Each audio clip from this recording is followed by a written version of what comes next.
Bienvenue au cœur de l'info sur France 24, il est 19h à Paris. À la une de l'actualité, le Hamas qui dit reporter jusqu'à nouvel ordre la libération des otages contre les prisonniers palestiniens.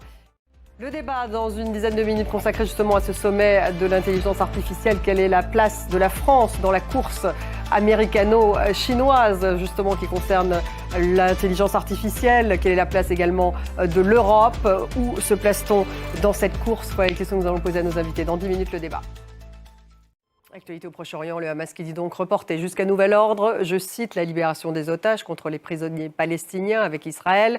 Il accuse le Hamas, Israël, de violer le cessez-le-feu. Israël a réagi, qualifie cette annonce du Hamas de violation totale de la trêve.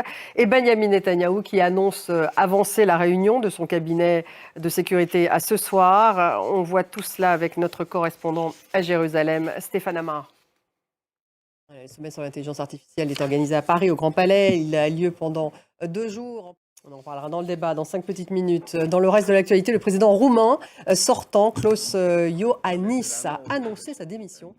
Tout à fait. C'est un peu surprenant parce que le président, il aurait dû assurer l'intérim jusqu'au mois de mai, puisqu'on a reporté l'élection annulée en décembre dernier.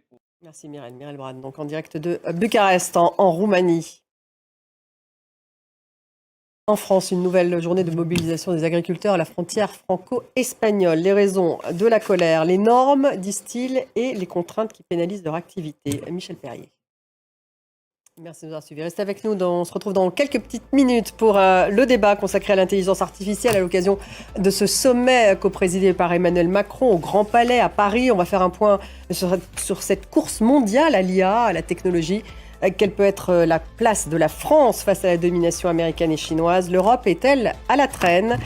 L'AI est-elle une menace qu'on doit réguler? Voilà les questions que nous allons poser à nos invités dans quelques minutes. Restez avec nous.